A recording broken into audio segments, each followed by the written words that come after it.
Hello, my dear students. This is part 5 of Confusing Pair of Words English Grammar series, and today's first pair of words is it's on your screen. It's resolve and solve. Resolve को हम कब use करते हैं और solve को हम कब use करते हैं. Do you solve a problem or resolve a problem? आप problem को solve करते हैं और resolve करते हैं. ठीक देखो, हम problem को solve भी करते हैं और resolve भी करते हैं. Answer is both. Solve and resolve do have slightly different meanings. तो इनकी थोड़ा different meaning है. To resolve something means to deal with and finish it in a satisfactory way. Resolve करना होता है किसी प्रॉब्लम के साथ पहले डील करना और इसको ख़त्म करना, फिनिश करना, और आप सेटिस्फाई भी होते हैं ख़त्म करके, आपने अच्छे से इसको ख़त्म किया. कोई डिस्प्यूट अगर होता है, कोई प्रॉब्लम होती है, उसके साथ डील करना लेकिन सेटिस्फैक्ट्री वे में उसको ख़त्म करना. ठीक है. Example, resolve an argument. इस आर्ग्यूमेंट को से डील करो, फिर इसको ख़त्म करो अच्छे तरीके से. Resolve differences between two people और टू ओपिनियन. अगर आप दो लोगों के दरमियान जो डिस्प्यूट होता है उसको रिजॉल्व करते हैं ओपिनियंस के दरमियान. ठीक है. To solve something means to find the correct answer और to fix it successfully. Solve करना मतलब होता है आंसर, करेक्ट आंसर ढूंढना और सक्सेसफुली इसको फिक्स करना. ठीक है. प्रॉब्लम्स कैन बी सॉल्व्ड और resolve depending on their nature. कैसी प्रॉब्लम होती है उसके नेचर पे डिपेंड करेगा हम सॉल्व इस्तेमाल करेंगे या रिजॉल्व करना है. When there are multiple opinions and points of view there must be reconciled. Usually we use resolve. जब बहुत सारे नंबर ऑफ ओपिनियंस होंगे, number of point of views होंगे, तो हम यूजुअली उस प्रॉब्लम को हल करने के लिए जब number of opinion, number of view points होंगे तो हम रिजॉल्व यूजुअली यूज़ करते हैं. ठीक है. For example, the human resources department is trying to resolve the problem between manager and his employees. Manager और एम्प्लॉयज़ के दरमियान जो प्रॉब्लम है ह्यूमन रिसोर्स डिपार्टमेंट रिजॉल्व करने की कोशिश कर रहा है. When there is probably a correct answer, a successful solution that will eliminate the problem we use solve. जब वहाँ पे ये डिपेंड करेगा ना कि प्रॉब्लम का नेचर क्या है. अगर हमारे पास किसी प्रॉब्लम का करेक्ट आंसर है, ठीक है, तो हम यूज़ करते हैं सॉल्व. ठीक है. अगर हम प्रॉब्लम को ख़त्म कर सकते हैं और हमारे पास करेक्ट आंसर है तो हम यूज़ करेंगे सॉल्व. लेकिन अगर हमारे पास मल्टीपल ओपिनियंस है, मल्टीपल व्यू पॉइंट्स है, उस टाइम हम प्रॉब्लम को ख़त्म करने के लिए, प्रॉब्लम को हल करने के लिए लिखते हैं, उस टाइम हम रिजॉल्व लिखेंगे. तो रिजॉल्व भी हो गया फिनिश करना प्रॉब्लम को, but within a satisfactory way. तो सॉल्व हो गया कि आपको किसी प्रॉब्लम का सोल्यूशन पता होता है, करेक्ट आंसर पता होता है. ठीक है. So another group of words which is on your screen is about, it is the review and revise.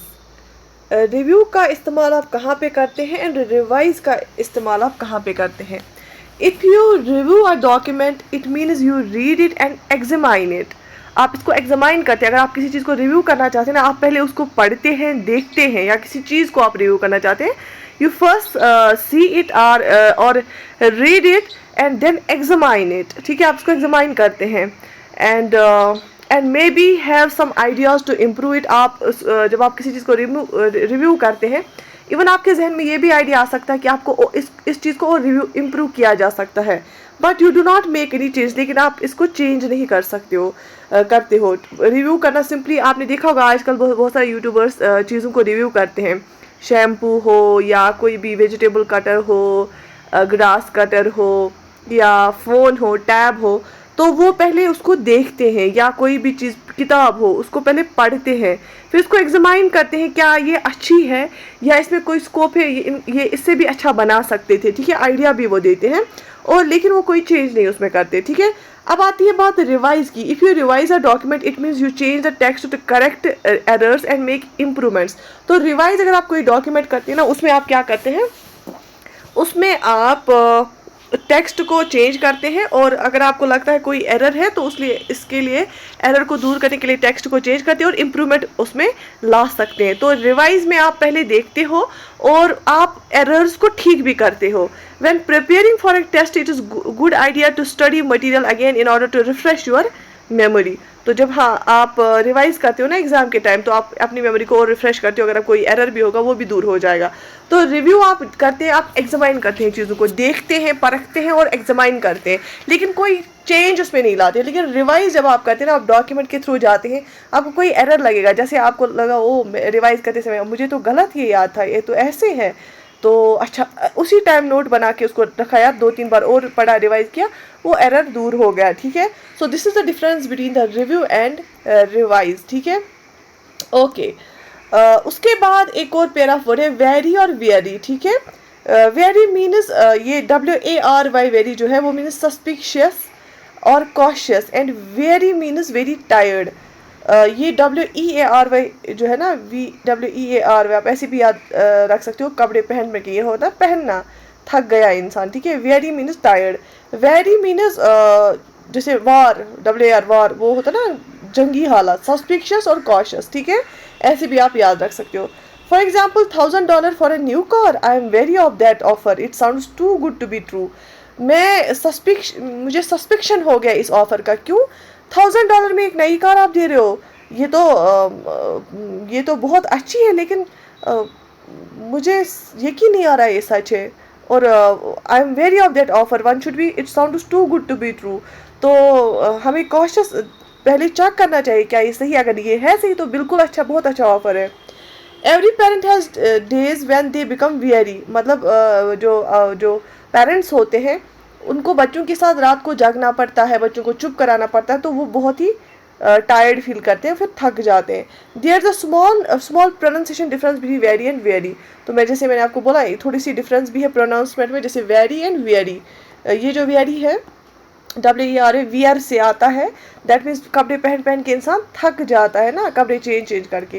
तो ऐसे भी आप याद रखो, वेरी WAR ये वार से निकला है, तो सस्पिशियस। ठीक है, ऑफर तो अच्छा है, लेकिन पहले हमें चेक करना चाहिए सही है या गलत, अगर सही है फिर तो अच्छा ऑफर है। ठीक है, उसके बाद एक और जो है confusing pair of word, that is already और yet.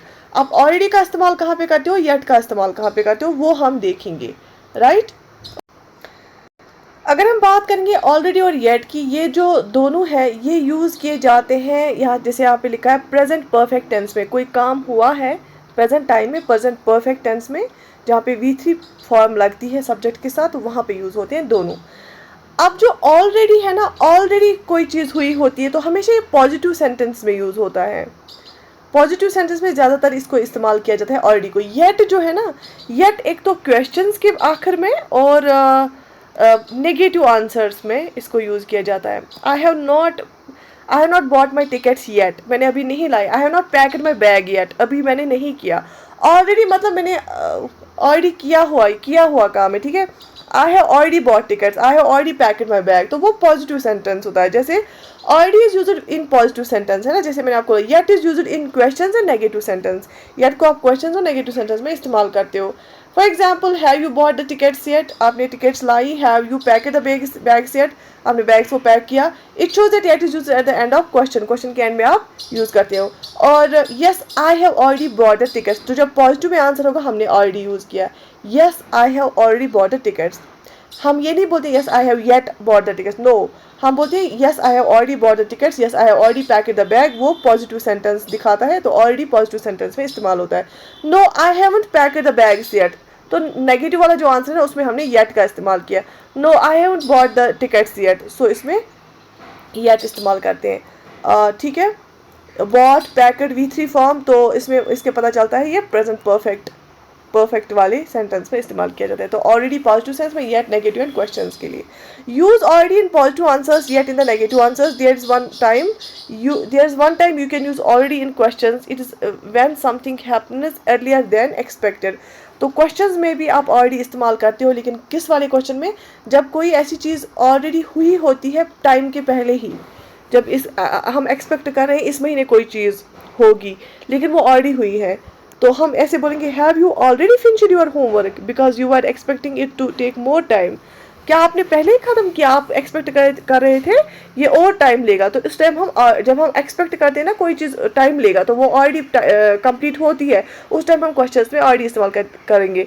Have you already completed the project, you are saying that it will take more time. है ना, तो उस टाइम पे ऑलरेडी हम क्वेश्चन में भी इस्तेमाल कर सकते हैं। ठीक, इसके बाद एक और पेयर ऑफ जो एक और ग्रुप ऑफ वर्ड्स है, ऑल्सो एज वेल टू, आप कहाँ पे इस्तेमाल करोगे? जैसे मैंने आपको कल वाले लेक्चर में एनएफ और टू के डिफरेंसेस बताई, ये कहाँ कहाँ पे इस्तेमाल हम कर सकते हैं अलग अलग जगहों पे। तो अभी हम क्या देखेंगे, also as well and too वाला जो है यूजेज हम इनको कहाँ कहाँ पे इस्तेमाल करेंगे।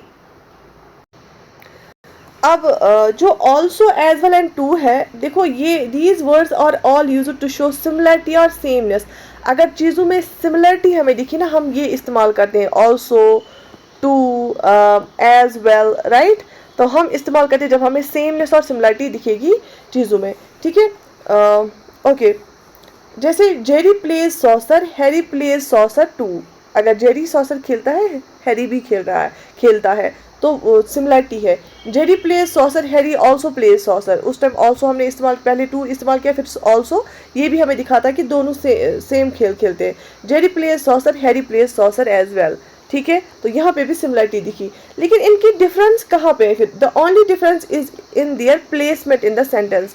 आप सेंटेंस में कहाँ पे इसको रखते हो, प्लेसमेंट क्या है इसकी, प्लेस क्या है सेंटेंस में इसकी, वो इनमें डिफर करती है। जैसे टू एंड एज वेल जो है, ये सेंटेंस के एंड पे इस्तेमाल होता है, यहाँ पे आप देखो, ठीक है। ये जो एंड जो एज वेल है ना, एज वेल ये टू से फॉर्मल है, एज वेल जो है it is more formal than too, ठीक है। और दोनों टू और एज वेल सेंटेंस के एंड पे इस्तेमाल होते हैं। ऑल्सो जो है ना, usually goes before the verb और एडजेक्टिव। ऑल्सो सेंटेंस के बीच में यूजुअली वर्ब से पहले या एडजेक्टिव से पहले इस्तेमाल होता है। जैसे for example, you like apples, I also like it, I also like these, ठीक है। तो लाइक क्या है, पसंद करना, ये वर्ब है, तो वर्ब से पहले ऑल्सो आ गया।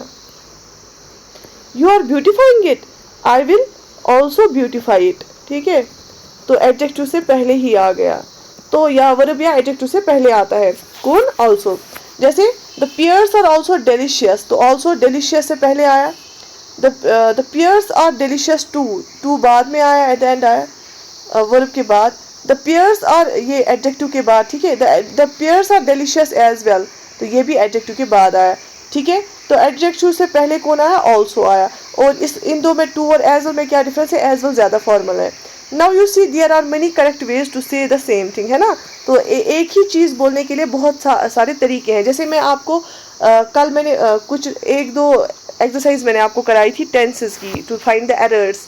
तो मैंने आपको जब एरर फाइंड किए, तो मैंने कुछ, जैसे मैंने बोला ये गलत है, यहाँ पे आप इसकी जगह हैव बीन होना चाहिए या वुड हैव होना चाहिए, ठीक है।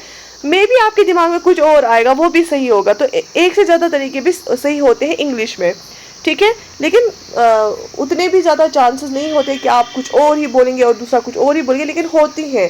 आप डिफरेंट वे में प्रेजेंट करेंगे सेंटेंस को, दूसरा कुछ डिफरेंट वे में प्रेजेंट करेगा, वो सेम मीनिंग होती है, ठीक है। तो ये समझ आया ऑल्सो, एज वेल और टू कहाँ पे इस्तेमाल होता है। इसके बाद जो another group of words that's amount, number, quantity, इनका हम इस्तेमाल कहाँ पे करते हैं और इनकी क्या डिफरेंस है आपस में, ये हम देखेंगे। तो अमाउंट हम कहाँ पे यूज़ करते हैं, हम अमाउंट करते हैं अनकाउंटेबल नाउन्स के साथ यूज़। अनकाउंटेबल नाउन्स दो तरह के होते हैं, एक तो काउंटेबल होते हैं और दूसरे अनकाउंटेबल नाउन्स होते हैं। काउंटेबल नाउन्स वो नाउन्स होते हैं जिनको हम मेजर कर सकते हैं, नॉन अनकाउंटेबल नाउन्स वो नाउन्स होते हैं जिनको हम मेजर नहीं कर सकते। जैसे वाटर अनकाउंटेबल नाउन है, ठीक है। हैट काउंटेबल नाउन है, कॉपीज़ काउंटेबल नाउन है, उनको आप मेजर कर सकते हैं। लाइट अनकाउंटेबल नाउन है, ठीक है। सो अमाउंट का हम इस्तेमाल करेंगे अनकाउंटेबल नाउन्स के साथ। जैसे जो थिंग्स हम सेपरेट नहीं कर सकते, काउंट नहीं कर सकते। For example, the recipe requires a small amount of wine, ठीक है। वाइन अनकाउंटेबल नाउन है। I have huge amount of work to do this week, work क्या है, अनकाउंटेबल नाउन है। तो हम अमाउंट करते हैं अनकाउंटेबल नाउन्स के साथ यूज़।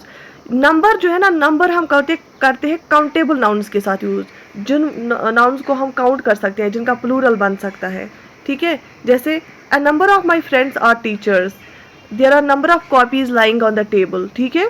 तो हम काउंटेबल नाउन्स के साथ इस्तेमाल करते हैं नंबर को। अब क्वांटिटी की जब बात आती है ना, क्वांटिटी एक फॉर्मल वर्ड है और मोर टेक्निकल वर्ड है। अमाउंट या नंबर की जगह हम क्वांटिटी इस्तेमाल करते हैं, वो एक टेक्निकल या फॉर्मल वर्ड है। It is used for things you can measure, आप उन चीज़ों के लिए इस्तेमाल कर सकते हैं जो आप मेजर भी कर सकते हैं, या यूजुअली हम करते हैं फॉर टेक्निकली अमाउंट इस्तेमाल। जैसे we have limited quantity of special edition heads for sale, heads countable है ना, they need a large quantity of cement for the construction. तो लार्ज क्वांटिटी ऑफ सीमेंट जो है वो कंस्ट्रक्शन के लिए चाहिए। तो इन शॉर्ट जो आप रखोगे याद, क्वांटिटी जो है वो टेक्निकल और फॉर्मल वर्ड है देन अमाउंट एंड नंबर, लेकिन अमाउंट हम अनकाउंटेबल के साथ इस्तेमाल करते हैं, नंबर हम काउंटेबल के साथ इस्तेमाल करते हैं। इसके बाद जो पेयर ऑफ वर्ड्स है वो है belong to, belong with and belong in. इनका हम कहाँ पे इस्तेमाल करते हैं, उनकी आपस में डिफरेंस क्या है? Belong to, belong with and belong in. तो बिलोंग टू जो है, बिलोंग टू का मतलब होता है ओनरशिप और पोजेशन। अगर किसी का कोई चीज़ है तो वो उसको पोजेस कर रहा है, वो ओन कर रहा है उस चीज़ को, तो ओनरशिप और पोजेशन हमें दिखाता है belong to. It belongs to me, ये मेरा है, it this belongs to me, that copy belongs to me, ठीक है, वो मेरी है। तो पोजेशन और ownership. That neighbour's, that is our neighbour's dog, कि ये हम कुत्ता हमारे नेबर का है, तो ये नेबर का कुत्ता है। तो अगर हम इसी को इस्तेमाल करेंगे, that dog belongs to our neighbours, ये जो डॉग है हमारे नेबर को बिलोंग करता है, मतलब ये उन्हीं का है, उसकी ओनरशिप उन्हीं की है। Belong with means that things people are similar and should be together. तो बिलोंग विद जब हम इस्तेमाल करेंगे तो हम उस टाइम इस्तेमाल करते हैं जब हमें लगता है कि चीज़ें या कोई भी लोग सिमिलर है और एक जगह पे होने चाहिए, एक साथ होने चाहिए। For example, you belong with me, मतलब हम दो सेम हैं, हम दो में बहुत सिमिलरिटी है, हम बोलते हैं कि यू बिलोंग विद मी, आप मेरे जैसे हो, ठीक है। It is like saying that it is destiny for the two people to be together, कि मतलब हम बोलेंगे कि ये दो साथ होने चाहिए। फॉर एग्जाम्पल, कोई दो सेम होते हैं, हम बोलेंगे they belong to each other, ठीक है, okay. You can also use belong with or belong in for putting an object in a category with other similar objects। हम belong in भी उस टाइम इस्तेमाल करते हैं जब हमें कोई similar चीज़ें हम एक कैटेगरी में डालते हैं, ठीक है। That book about humans traveling to Mars does not belong in the history section। वो जो बुक है जिस पे लिखा गया, जो किस बारे में है, लोग ह्यूमंस मार्स जा रहे हैं उस बारे में है, वो हिस्ट्री सेक्शन में बिलोंग नहीं करती है, ठीक है। That does not belong in history section. तो बिलोंग इन हम या बिलोंग विद भी और बिलोंग इन हम कैटेगोरिकली कब इस्तेमाल करते हैं, जब हमें लगता है सिमिलर चीज़ें और इसको पर्टिकुलर कैटेगरी में होना चाहिए। It belongs with other science fiction books. तो हमने बोला कि ये बुक जो है that does not belong in history section, it belongs with science fiction. तो ये इस सेक्शन में नहीं बिलोंग करती है, तो हमने बिलोंग इन लिखा। ये किस सेक्शन में बिलोंग करेगी? साइंस फिक्शन में, तो हमने बिलोंग विद लिखा, ठीक है, okay. An object belongs in a category and belongs with other similar things. तो अगर हमें किसी कैटेगरी में चीज़ को डालना होगा ना, तो हम बिलोंग इन लिखेंगे, और अगर हमें सिमिलर चीज़ों के साथ इसको रखना होगा तो बिलोंग विद लिखेंगे। और बिलोंग टू क्या दिखाता है? पोजीशन दिखाता है, राइट। इसके बाद आपने देखा होगा यूजुअली वर्ड सीलिंग या रूफ, ठीक है, छत को ऊपर। The upper interior surface of the room is called ceiling. जो हमें दिखती है ना ऊपर, हमारे ऊपर जो होता है रूम में छत, उसको हम सीलिंग बोलते हैं। The upper exterior surface of a building is called the roof. Roof हम बोलते हैं जो बाहर से हमें दिखेगा छत, ठीक है। सीलिंग हम बोलते हैं जो हमें अंदर से इंटीरियर वाला सरफेस दिखता है, ऊपर अपर सरफेस इंटीरियर दिखता है। लेकिन जो एक्सटीरियर अपर सरफेस होता है उसको हम रूफ बोलते हैं। तो इंटीरियर अपर सरफेस को आप सीलिंग बोलोगे और एक्सटीरियर अपर सरफेस को आप रूफ बोलोगे। A tall apartment building has many ceilings inside it but it has only one roof at the very top. जैसे कि ये कश्मीरी लोगों को ज़्यादा समझ आएगा, जो हम बाहर से देखते हैं ना, हमारे घर के ऊपर वाला जो एक्सटीरियर टॉप होता है, अपर सरफेस होती है, उसको हम रूफ बोलते हैं। और जो अगर हम अंदर जाते हैं घर के अंदर, जो उस टाइम हमारा इंटीरियर साइड से, अंदर वाली साइड से टॉप सरफेस होती है, उसको हम सीलिंग बोलते हैं, ठीक है। अब समझ आया कि कहाँ पे सीलिंग इस्तेमाल करना है, कहाँ पे रूफ इस्तेमाल करना है। अच्छा, एक और, close to, near and next to. Close to, near and next to. If two things are next to each other it means they are immediately besides each other. अगर यहाँ पे मैंने ए लिखा, यहाँ पे बी है, ये these are next to each other. तो close, immediately besides each other जब होते हैं ना, हम बोलते हैं next to each other. Example, there is a bank next to my house. मेरे हाउस के बिल्कुल साथ में क्या है? बैंक है। तो नेक्स्ट टू इस्तेमाल किया। With the word next we always use to. तो नेक्स्ट के साथ हमेशा टू हम इस्तेमाल करते हैं। If two things are near और close to each other it means they are in the same local area but not immediately beside. तो तो अब अगर कोई फॉर एग्जांपल ये एक मोहल्ला है, ये एक वार्ड है, इसमें एक हॉस्पिटल है, इसमें मेरा घर है, इसमें एक बैंक है, तो मैं बोलूँगी that bank is close to my house, या that bank is near to my house, या that hospital is close to my house, that hospital is near to my house. तो इसका मतलब है एक ही विसिनिटी में है, हाँ है, तो उस टाइम हम क्लोज टू या नियर हम इस्तेमाल करेंगे। लेकिन जब बिल्कुल मेरा घर और ये बैंक ऐसे साथ साथ होंगे, बिल्कुल इमीडिएट नेबर्स होंगे, तो मैं बोलूँगी that bank is next to my house, that hospital is next to my house, that restaurant is next to my house. Right, यहाँ तक समझ आई बात। इसके बाद एक और पेयर ऑफ वर्ड्स है, गुड और वेल। आप वेल कहाँ पे इस्तेमाल करेंगे और गुड कहाँ पे इस्तेमाल करेंगे, ठीक है। गुड एक एडजेक्टिव है जो नाउन को डिस्क्राइब करता है। For example idea, that's a good idea, ठीक है, ये आइडिया अच्छा है। The food at the restaurant is really good, restaurant का फूड बहुत अच्छा है। तो गुड जो है ये पॉजिटिव सेंस में है, ये एक एडजेक्टिव को डिस्क्राइब करता है। जो वेल है ना, वेल एडवर्ब है, ये हमेशा वर्ब के बाद आएगा, ये वर्ब को डिस्क्राइब करेगा। तो जो गुड है this is adjective, it describes nouns, ठीक है। वेल जो है this is adverb, it describes verb, right. जैसे she performed well in the competition, perform मतलब करना, वर्ब है ना, और इसने शी परफॉर्म्ड वेल, तो adverb. Use good before the noun, आप गुड को नाउन के पहले इस्तेमाल करते हैं, या after a form of the verb to be, या किसी to be verb form of verb के बाद इस्तेमाल करते हैं। जैसे the food is good,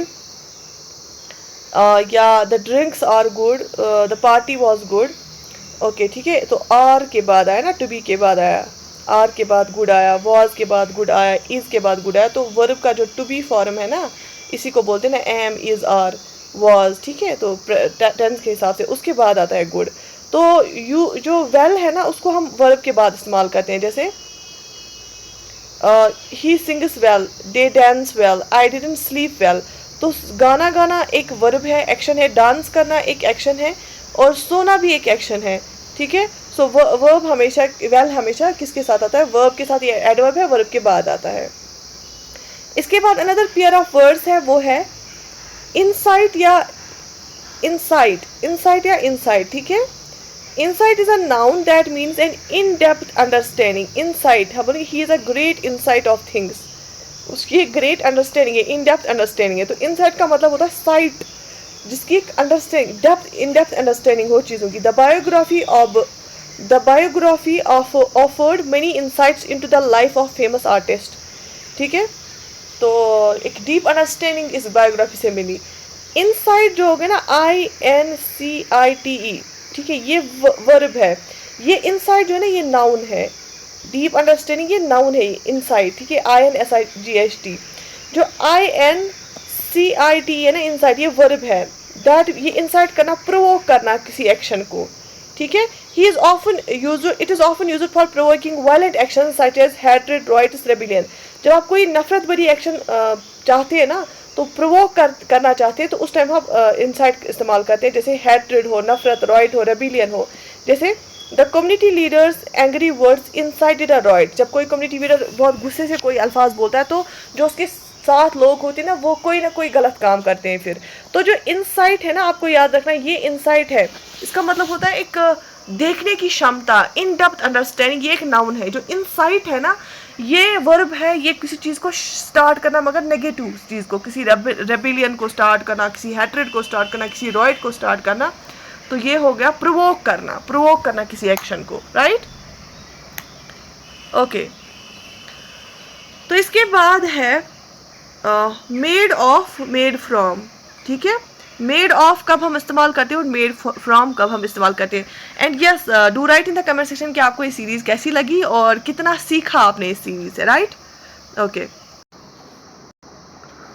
use made of to talk about the material of an object, मतलब कोई चीज़ किसी से बनी हुई है। फॉर एग्जाम्पल कुशन किसी सिल्क के क्लॉथ से बना है, कुशन कवर, या मैट्रेस कॉटन से बना है, या मार्बल किसी पर्टिकुलर सैंड से बना है, या टीवी इलेक्ट्रॉनिक से बना है। जैसे wood, plastic, glass, crystal, etcetera. This cup is made of glass, this earring is made up of crystals, right. तो जब किसी मटेरियल की बात की गई हो तो हम बोलते हैं made of.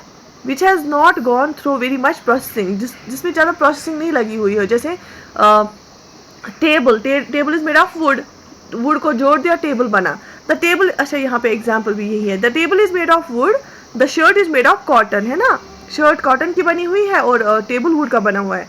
Use made from to talk about one object that came from another different object.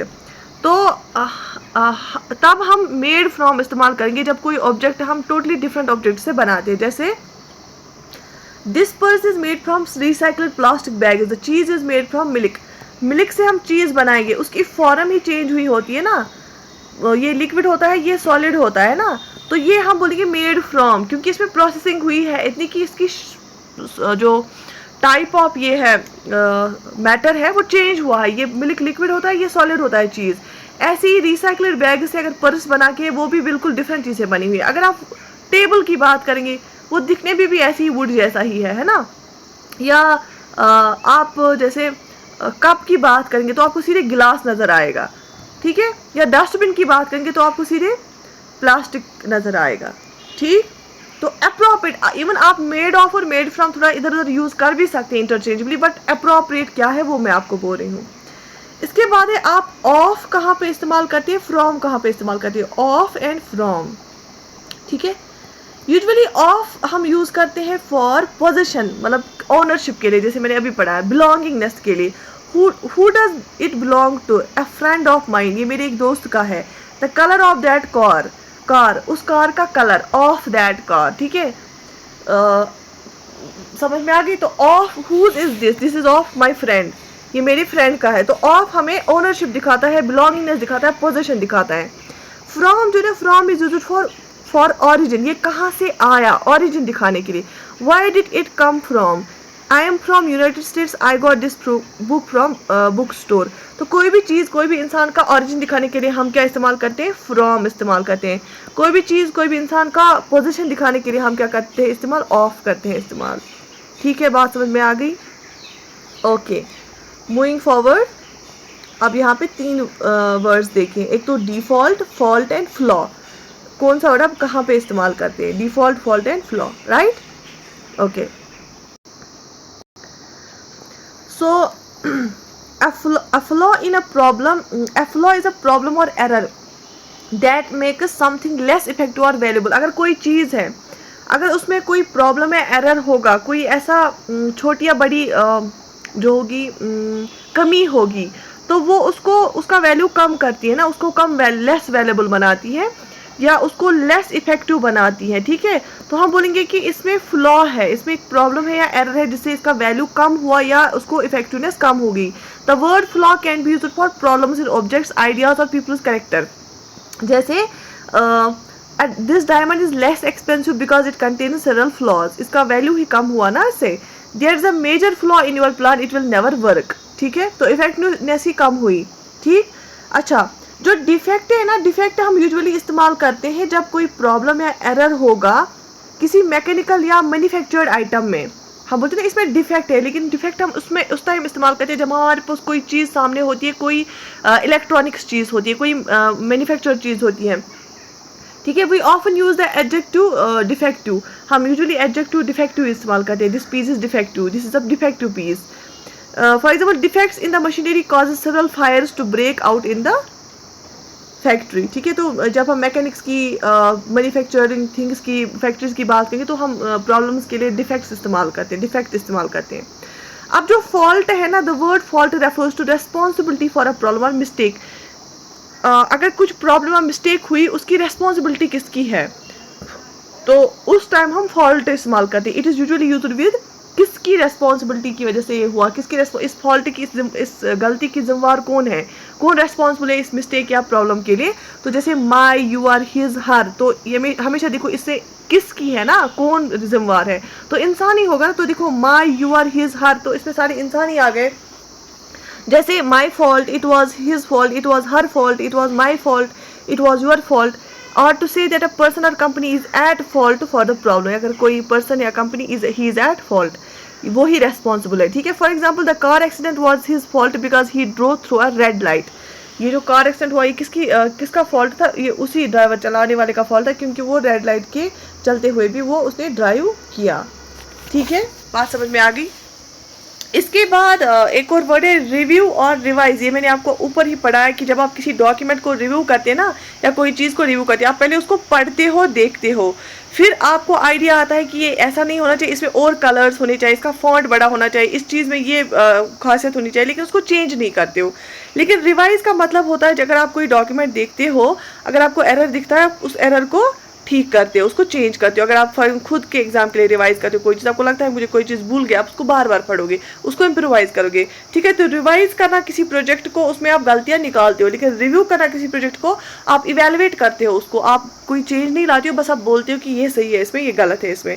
ठीक है, तो फाइनली दिस 50 मैंने आपको पढ़ा है, 50 ग्रुप ऑफ जो है ग्रुप ऑफ कंफ्यूजिंग वर्ड्स। ठीक है, आई होप आपको ये सीरीज़ अच्छी लगी होगी, and do right in the comment section कि आपको कितना सीखने को मिला एंड कैसी लगी आपको ये सीरीज़, एंड इसके बाद आप कौन सी सीरीज़ चाहते हैं मैं लाऊं। और I wish you all the best, take very good care of yourself. Allah हाफिज़।